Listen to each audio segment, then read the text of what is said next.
You are listening to SPN, the Sports Podcasting Network.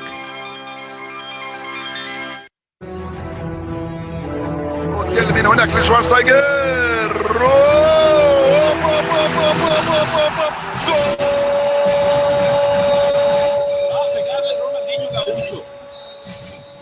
Ya lo hace, pierna derecha, directo al arco, golazo, golazo, golazo.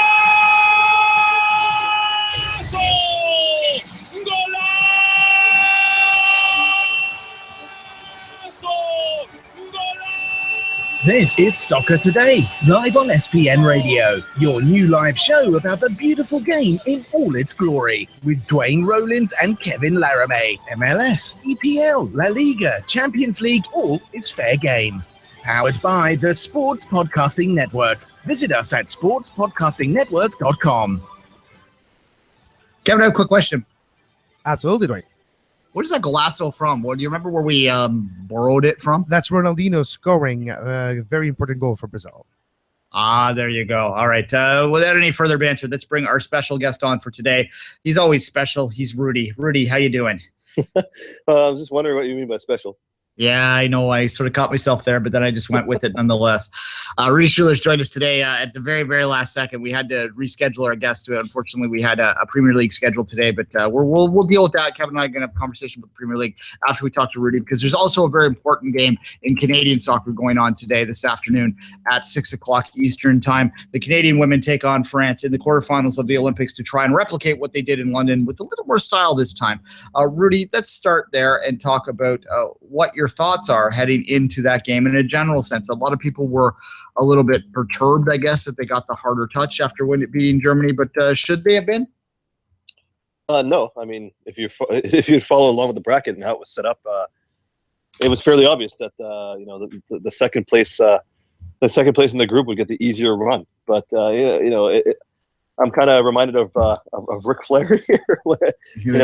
To be the man, you have to beat the man, and of course, there's no men in this tournament, but we'll use the metaphor. Germany was definitely the toughest opponent they could face in the group, and they made pretty good work of them. Now, I think France actually comes up and proposes a tougher challenge to Canada. To be quite honest, just the style of play that they have and the run of form that they're in, it can go either way. I think that if Canada can get a good result here, then I think a medal is almost certainly in sight at that point. Yeah, I've said this many times before, so I'll get your feeling on it. I feel that regardless of what happens today, this has been a better tournament than London, and we should take greater stock in that. And that win over London was, for those of us that are inside the bubble and followed this team closely, should be almost as good as a bronze. Is it almost as good as a bronze? Is it as good as a bronze to have beaten Germany? Well, for those of us inside the bubble, it is. For the many, many, many more outside the bubble, it's not. The harsh reality is that results matter, and in the Olympics, fourth is as good as not being on the board at all. So first through third is what you want, and everyone who's outside of the bubble, I should say, is expecting that this team should at least contend for the bronze. So. Obviously, for the bigger picture and for the good of the sport in this country, the way that they handled the group stage and the way that they went up against the Germans, the second-ranked team in the world, and didn't look afraid and didn't look out of place there, that's obviously a much better thing long term. But again, the Olympics is a very it's in the now, and in the now they have to win a medal to even kind of rate across the country in the bigger scheme of things. How impressed were you, Rudy, by Christine St. Clair in their first two games of the group stage? Seems like a rejuvenation process has taken over in a month span, where she totally looked different and in a better spirit, better acceptance of her role with the pressure that goes with it. Were you impressed with her performance in those 2 days? Of course, yeah. She seems to be taking on a different type of role now. She's not the go-to person for all the goals and all the offense and whatnot now. She's an on-field leader. And of course, she's still a very dangerous player and probably the smartest player that Canada's ever produced, probably on either side, men or women. But, she knows that this is her swan song. And she's not able to physically do the things that she was even 4 years ago in London. but her brain is still miles above everyone else, and she's using that to good effect. And you never count out Christine Sinclair in the big moments, and we're seeing it happen now. And the fact that she's humble enough to kind of concede the stardom, because now Janine Becky is the go-to goal scorer now, and will be for the foreseeable future, and be that secondary option rather than the first option. That just kind of speaks to her personality, her character, and the way she puts the team not only above herself but on her shoulders as well, because she's still taking a lot of the load. It's just more of a mental thing than the obvious goal scoring load. So Christine Sinclair is a treasure, and I hope that she can get another medal this year. What's with the Olympic stage, the bright lights, and Melissa Tancredi scoring goals, Rudy? Yeah, she's an enigma for sure, because speak about another one who rises to the occasion. That's Melissa Tancredi for sure. Between big tournaments, you always think, well, this is the end of the road. This is the end of the road for Melissa Tancredi, because she isn't playing very well, and she didn't look like the Tancredi that we all knew a few years ago. But the big tournament comes along, and here she is scoring 2 goals with Sinclair and Becky on the bench. And when Canada needed an on-field leader, that was her. So yeah, I think it's just another. It's very similar to the Sinclair case. Now, obviously, Tancredi is no Christine Sinclair, but she's got that same kind of spirit, and I think it's great, because this is obviously a transitional kind of tournament for Canada. And to have the younger generation that's already starring on that team have those 2 leaders on the field and showing them how it's done, and showing them how to get things done when the going gets tough, that's exactly what I think John Herdman wants from these ladies. I think, Rudy, if they are to beat France, and I don't say I think it's going to be a struggle to beat them, but nonetheless, I give them a chance. They're probably going to play a counter game. They're likely going to concede a little bit of possession. Mm-hmm. France is a beautiful team to watch. That means that your back line is going to have to be solid, and it means your keeping is going to have to be good. Stephanie Labbe remains the biggest question mark to me. I don't know whether or not she's done enough to completely ease all concerns. Am I wrong to be a little bit concerned about Labbe as I head into this quarterfinal game? No, you're not wrong. I'm going to be frank. Her first half, she was awful. It was just terrible. But even within that game, she improved. In her second half, she played a much more credible game. And I think throughout the tournament, she's shown that she's improved as her confidence has gone in. And she realizes that she can play at this level. And, no one's going to mistake her for Erin McLeod. Erin McLeod's one of the top goalkeepers in the world. But she's a credible option off the bench, and who happens to be the starter now. And I think confidence is a big, for goalkeepers, it's a huge deal. And she's showing now that she's getting a little bit of confidence now, and she's making some big saves. In the last game against Germany, she made a couple that kept the result as it was. So I'm not 100% convinced by her, but I'm a lot more convinced by her than I was a week ago. Let's just put it that way. And yeah, I think she'll be okay. But I do agree that France is. I mentioned off the top that France is a much tougher opponent just because of their possession game and the fact that they are so comfortable on the ball, which kind of pulls Canada apart the way they play as well, because they're going to have to force the issue and try to hit them the counter. So I think Labbe might be under a little bit more pressure now, but the whole team is. And if they can keep their heads about them, then anything's going to happen. 6 p.m. Eastern today, Rudy. France, Canada. What is the key for Canada to beat France and recreate the very difficult game, but the good result that was in 2012 in the bronze medal match? Well, it's going to have to be the same kind of opportunism that we saw in 2012 with Diana Matheson's goal there.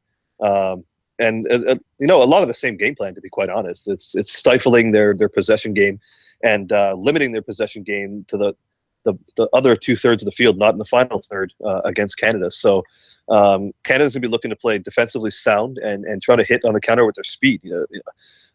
Ladies like Janine Becky and even Ashley Lawrence pushing out the back, trying to hit with speed and precision. And of course, you're going to have Christine Sinclair, maybe even Tancredi starting as well. People who have been know how to finish. So it's going to be a very pragmatic game, I think, by Canada, which is very similar to what we saw in London 4 years ago. It's going to be tough, but it happened 4 years ago, so why can't it happen again, right? Absolutely. Duane, Sorry, Kevin. I just had a bit of a microphone issue there. Let me just jump in here. Yeah, fair enough, Rudy. But the players can't look ahead, but we can look ahead. So, Rudy, let's just look at the chalk there and see where that final would lead itself to. And imagine for a second a Canada-USA gold medal final. Would that be the biggest game in Canadian soccer history? A Canada-US gold medal final? Absolutely. Absolutely. I mean, we saw what happened when it was just a semifinal, right? Of course, there were so many sub-storylines going on there with Sinclair's hat trick and the whole Abby Wambach counting and all those other things going on. But that's all still very fresh in the Canadian mindset. So if there's anything that Canadians like, it's taking on the U.S. And, that was the biggest storyline of 2012. So if we were able to do it on a bigger scale, for a gold medal rather than just for a chance to go to the gold medal match, of course, that one might challenge the 100-meter final in the ratings if that were to happen. Yeah, fair enough. Any predictions for today, or are you not going to risk luck with that one? I'm not going to make a prediction, but I will say if I'm a betting man, I wouldn't bet on Canada. I hate to be a wet blanket, but that's just the way I feel. Yeah. All right. Fair enough, Rudy. All right. We thank you for taking some time at the last minute. Hopefully your weekend is adventureful, and we'll talk to you soon, Rudy. Thanks.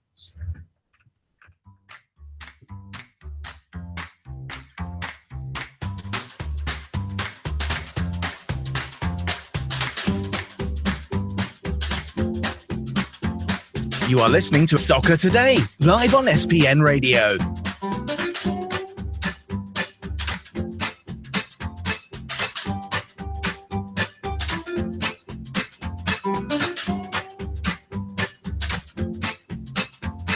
Visit sportspodcastingnetwork.com for more.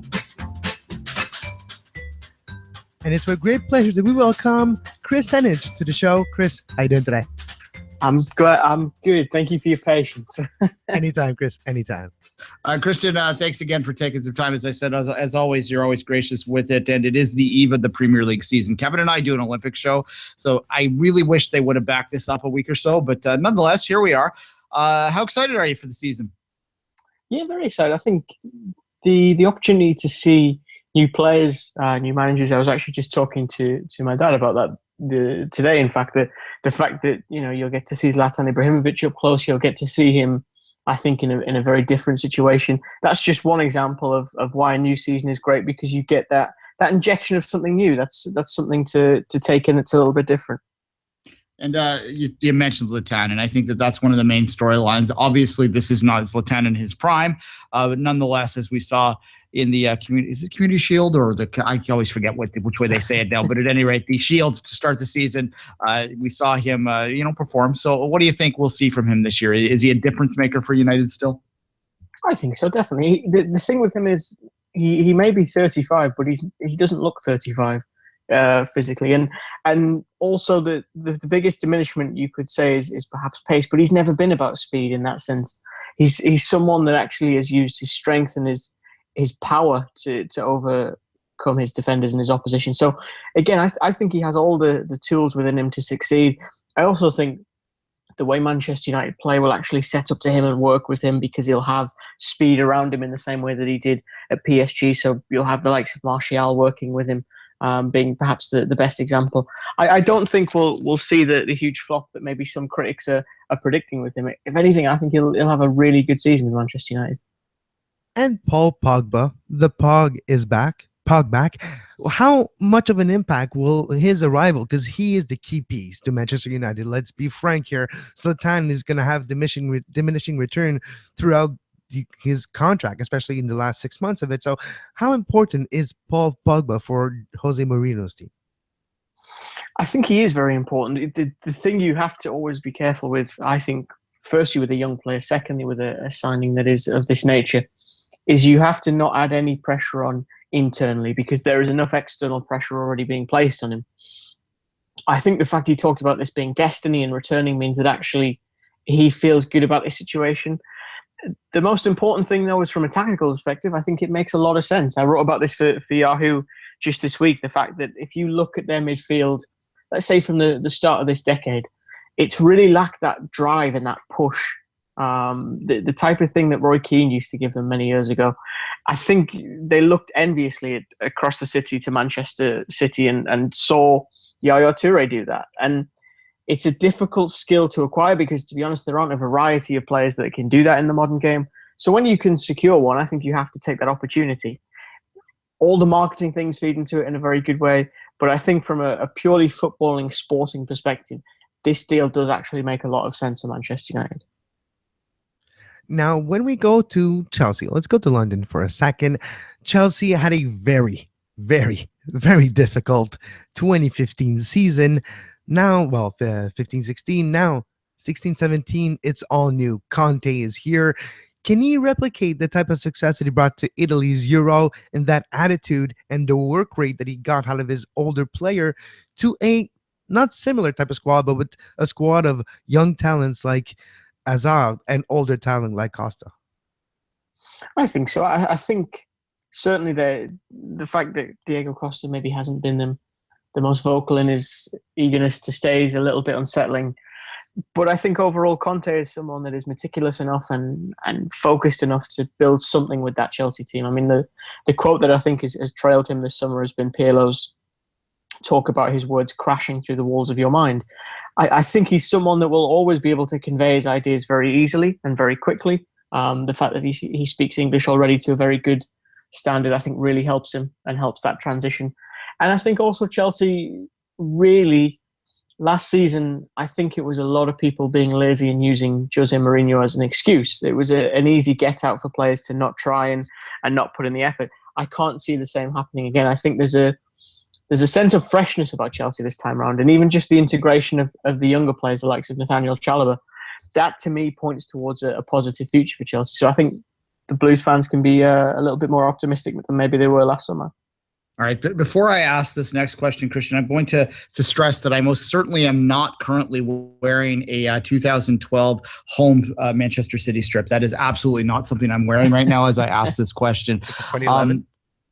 Yes, I am. But the Pep, there's the biggest signing really is the manager. And I worry that maybe there's been too much stock put on by Blues that he's going to make all the difference from last year and that he's going to solve all the problems. Am I right to have that trepidation about this season because of that? And it will take longer for Pep to put his full stamp on this team?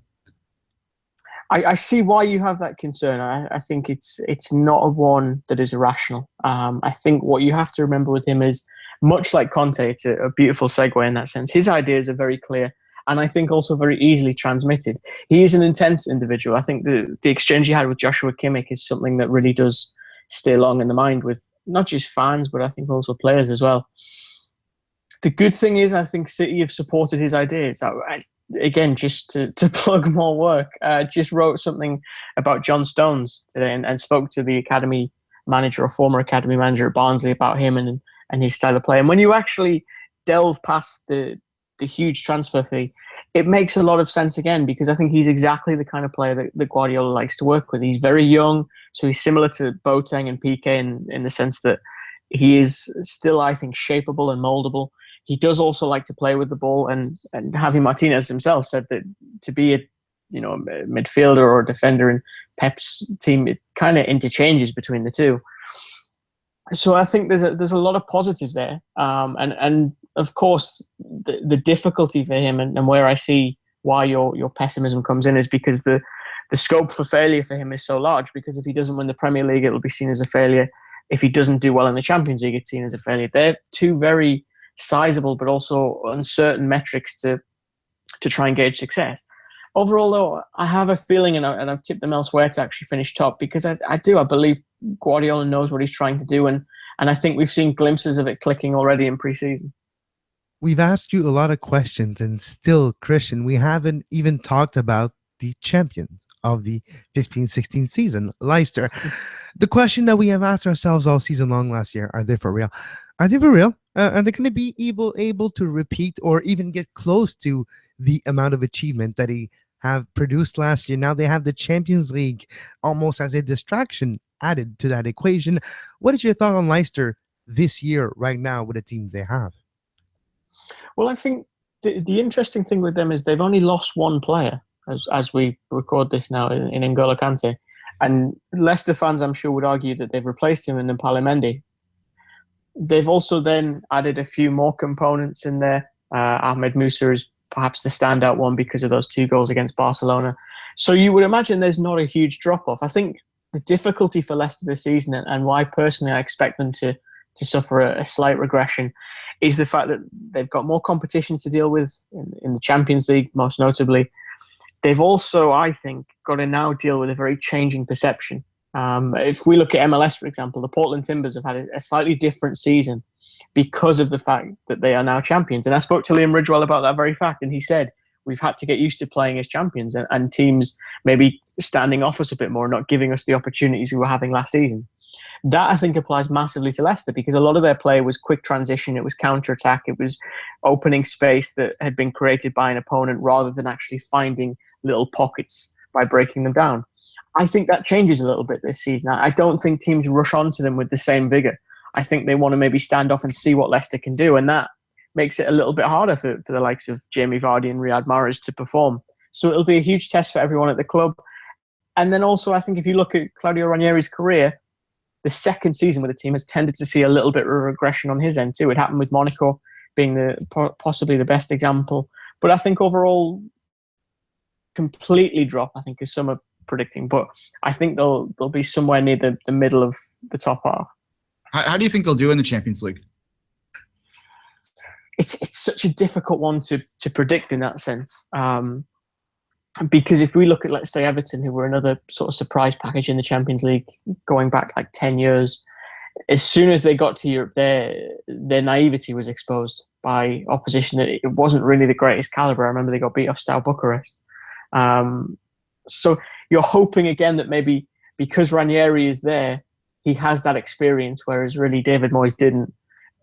That is overcome, that naivety and that sort of lack of experience, if you will. Sorry, go ahead, Christian. I was going to say, I think the most important thing is their draw. I think depending on who they get, that will really indicate how well they do, realistically. Of the London teams we haven't touched on yet, the big London clubs that we haven't touched on yet, Spurs, Arsenal, West Ham, which would you be most excited for this season? You can define that any way you see fit in terms of who will finish highest or just who will exceed their expectations. Of those 3 clubs, who are you most excited about? That's a good question. I think Chelsea is one that I'm very curious to watch because I was a big fan of Antonio Conte during the European Championships. Tottenham is also one I'm watching, sort of like that child in the playground who just does dangerous things now and again, in the sense that they had a really horrible end to the season. That 5-1 at Newcastle was so, destructive, I think, for their self-confidence. I mean, Pochettino himself, I think, said just this week that if he could have killed the players after that game, he would have, and he would have killed himself as well. So, again, it's something that left a mark, and now we're going to see whether they've been able to overcome that, because this is the other thing, is that Paul Mitchell has just left the head of recruitment, or he's tendered his resignation, rather.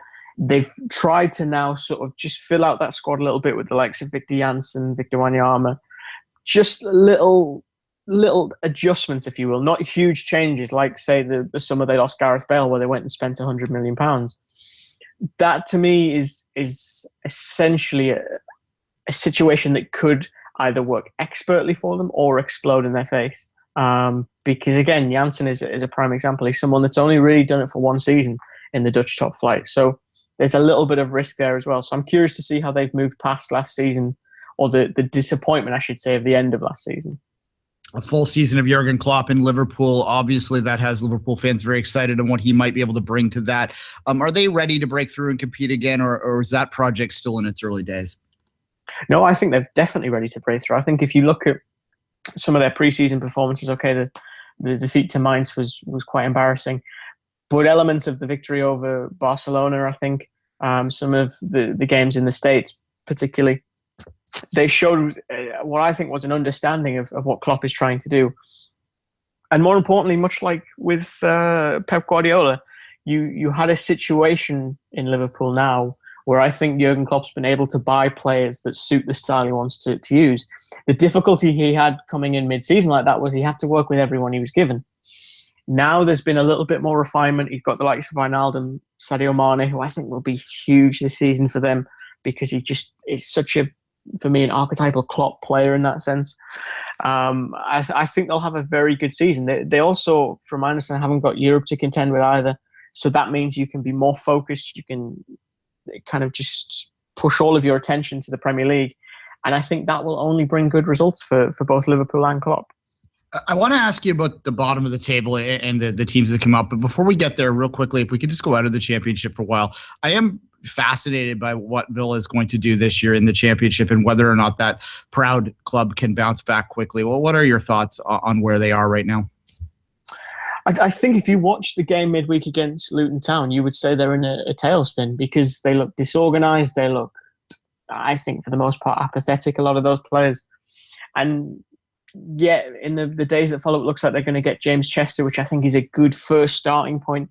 The problem I think Villa have now is they're making signings like James Chester with the season already begun. So they've already lost a little bit of momentum, if you will, on those who started so well. Norwich being the best example. Norwich have flown out of the blocks with that victory over Blackburn and looked like a Premier League team, actually.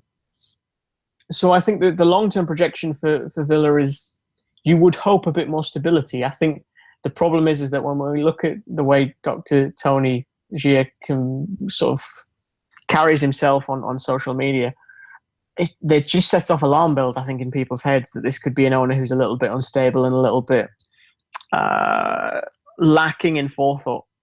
And the fact that, again, when he arrived, there was a talk of how many maybe white lies he'd constructed and how much of his resume, so to speak, was misleading.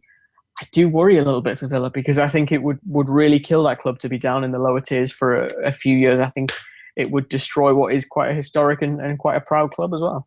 Exactly. It's tradition in one of these preview interviews to ask about the three clubs that have come up and who you think has the best chance to stay up. And I think it's an unfortunate reality of the modern game that it's probably unlikely more than one will stay up. But what are your thoughts on the three promoted teams? I think Middlesbrough have captured my excitement the most. And I say that because, yes, they've signed names like Victor Valdez, Alvaro Negredo. I think in general, though, they've made quite astute signings. I really like the signing of Victor Fischer.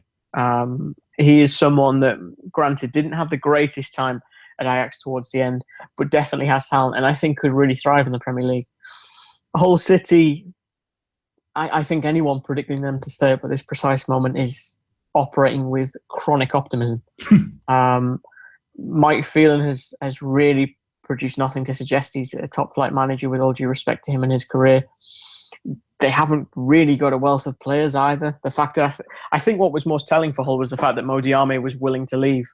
Why you would drop down into the second tier having just earned promotion from it, I think speaks volumes of the situation that club is in. And it's a shame because I do have a lot of time for Hull. I think it's always frustrating, I imagine, as a fan when you're a yo-yo club like that and they need some stability. Burnley, I think Burnley just leave me frustrated more than anything. And I say that as someone who isn't a Burnley fan by any stretch. I mean that in the sense of they were very heavily credited for their approach last time they were in the Premier League and how diligent and also I think how unwilling they were to just throw money at a situation and actually use it for the long-term benefit of the club's infrastructure. That's great first time round, but the second time round, I just finding a little bit frustrating that essentially the crux of their summer business has been to sign two players from Charlton Athletic who were just relegated to League One. And to be honest, I can't tell you anyone else they've picked up because I haven't really seen them. I think John Flanagan from Liverpool was another one. That's really not enough business to stay up, and I think it's difficult to gauge whether it's ignorance or naivety, whether in relation to Sean Dyche and whether he can actually keep them in this top flight with the squad that he's got. I mean, the fact that he compared himself to Conte has already set him up as a little bit of a fool, for want of a better word. And I can't see Burnley or Hull staying up. I think Middlesbrough have got the best chance of the three. All right, Kris, it's all the time we have for today. We do always appreciate it. Hopefully we can get you back soon as the season progresses because we're going to have a lot to talk about. Exciting days ahead.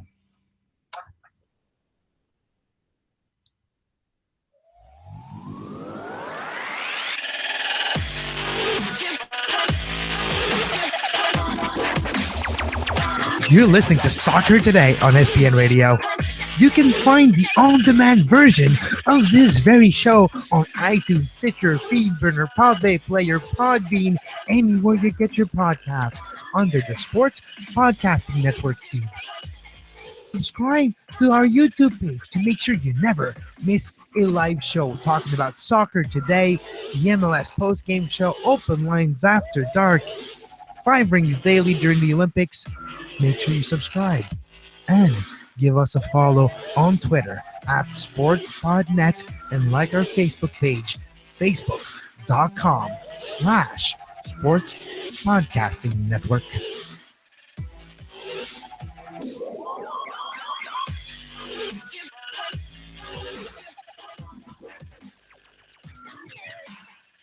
And welcome back, Kevin. Thanks again to Christian, as always. Always good with the information there. And you excited about the Premier League? It's hard. It's so much is going on right now. It's hard for me to get as much excited as I usually am. To be quite honest, exactly. It's hard for me to wrap my head around that the season already starts tomorrow. That's kind of crazy. Yeah, and the championship started last weekend. And I remember actually flipping around and seeing a game on BN and going, what? Oh, yeah. It's because the Olympics. I mean, look, it's once every 4 years, and I put all of my attention in this. I did all those sport previews, man. The equestrian preview was not going to write itself, folks. So there you go. Exactly, Duane. So, no, very interesting. And we do have as well some MLS games this weekend. And the U.S. women's national team is playing as we speak. It's halftime between Sweden and U.S. women's national team. 0-0. And Sweden did give a couple of scare to the Americans in the first half. The score will be interesting as well. Canada, France later today in the quarterfinals of the Olympics. But Duane, are you more excited for Vancouver and San Jose, 11 p.m. Eastern tonight? No. Really? Or not even Columbus and NYCFC tomorrow, 7:30? No. Look, I will watch TFC this week. They play Houston at 9 p.m. on Saturday as well. No, I will watch the condensed games as I always do. I'm probably not going to sleep is the problem here. There's a lot of because what people don't understand, when Duane says he watches the Olympics, he watches all the Olympics. Yeah, I watch the Olympics. Like I attempt to watch it all, and people don't understand that. And it's once every. It's the summer games are my jam. I watch it every 4 years, and I love it. And it's my ADHD comes out. So yes, I am not paying as much attention as I normally do. But my backing of this MLS thing that we this thing we call MLS is pretty solid. So I think I can still talk with some authority here, folks. No, exactly. Look, I'm looking at these games, and I probably will focus on a couple of them outside of TFC that I can concentrate on it rather than trying to absorb it all this weekend. And certainly the Red Bulls Montreal jumps out at me when I look at the schedule right now as one that's important, both from a standing perspective from TFC and also just because I think those are two of the top 4 teams in the East right now. I continue to be fascinated by Philadelphia, New England coming off the big Open Cup win this week as well. So that's a fun one too there as we're getting into the crunch of the season, right? Like a lot of these matchups are best on best or playoff potentials or 6-point matchups, to use that old cliche there. But if I had to name one out of all of them, Kevin, that might be the game of the week, it's on the West, and it's the 10:30 p.m. game tonight because it's Colorado for real. Well, we're going to have a test of it soon. Exactly. But just go back to Red Bulls and Montreal. Both teams are equal in the standings, 33 points. Montreal has 2 games in hand against New York. So if Montreal gets a result on the road tonight, a draw or a win, a third in a row for a win, if that's the case for Montreal, first time this season that would happen. But for Montreal, those 3 points would be, it's a famous 6-point game. It's not just 3 points that you win. It's 3 points that New York doesn't have, and you would overtake them in the standings. And who knows what happens with TFC? You could tie TFC if TFC loses that match tomorrow. So that game against the Red Bulls tomorrow in New York, New Jersey, if you want to be precise, is very important. Yeah, and you joke about the Vancouver-San Jose game. That is actually pretty much after the Olympics are done for the night, so I'll probably check a bit of it out. And you've got to think that the Whitecaps are looking at a matchup at home against San Jose as an absolute must-win. San Jose's been pretty terrible on the road, and if they don't get the results here tonight, then it really is time to press the panic button. And we've been saying this for about a month now, and it seems like a broken record. And there's something wrong there, and I can't quite put my finger on it. I don't know whether it's that they didn't add that superstar, they don't have that breakthrough player. We've talked that to death. I don't know whether they just sort of have gone stale. That's always possible. Sometimes MLS teams can just go stale, and the Whitecaps might have done that. But certainly tonight is something they're not that far off the playoffs. That said, but tonight is something that needs to happen if they're going to continue to plug along there. There's a lot of actually interesting matchups this weekend for sure. When you look at it, and the Sunday games we didn't touch on, Seattle RSL and Chicago Orlando. There's a thriller there, but nonetheless, TFC looking for 5 in a row. They broke the record 4 in a row there on the road. That's fascinating in the sense that we've seen that they can prove that they can transfer. They can take those games at home and make them count. That's not something they've done in the past. They did it this time. So I think it's vital for them to continue that momentum if they are legitimately a first place contending team. And, at this point in time, it's not even time. It's time to even stop the don't laugh jokes, because if you're still laughing at the idea of TFC being a first place team, you're not actually paying attention anymore. They need to get a result today, though, to continue that momentum. No, exactly. So 5 in a row would be quite an accomplishment. The other games today we didn't talk about on the Olympic side of thing on the women's, Duane. Brazil, Australia tonight, 9 p.m. Eastern. Marta and her team about to get the whole country behind them with a win against Australia tonight, and China, Germany at 3 p.m. Eastern. So very interesting quarterfinals today. Yeah, absolutely. And we will have in our abridged 5 Rings daily during the weekends, little shorter shows usually, because it is the weekend and we do have to get some kind of a life out there. But we try. Yeah, we will talk at length about the quarterfinals in the women's series. And as soon as the show's over, we'll absolutely be paying attention to that American-Swedish game at the halftime. If Sweden were to win that, wide open tournament, man. Duane, they had a couple chances during this show while we were recording. They had a lot of good chances in the first half, some even panic moment from Hope Solo and the defense of the Americans. So no, right now they're really it's a well-deserved 0-0 at halftime for Sweden. Yeah. I mean, that's a long way to go before there's the upset pulled there. But I would suggest that if they were to get an upset, if the U.S. were to somehow get eliminated at a quarterfinal stage, that the medals are absolutely a scramble right now for them, because any of the teams left, you could really look at them and make an argument at that point. Maybe not China, but nonetheless, the rest of those teams in there, I think, would be absolutely contenders if the U.S. were to go out. So that would be interesting. So if you like the competitive, a lot of our listeners are American, so they're obviously cheering for the U.S. But if you're not American and you're listening to this and you just like chaos for your medal chase, and certainly if you're Canadian, you're cheering against them, that's kind of would be fun. But nonetheless, a long way to go. I suspect the Americans will find a way. Exactly, Duane. And anyways, you can listen to us talk about it on 5 Rings Daily tomorrow. And Duane, until then, how about we wish everyone a great soccer? You were listening to SPN, the Sports Podcasting Network. Visit us, sportspodcastingnetwork.com.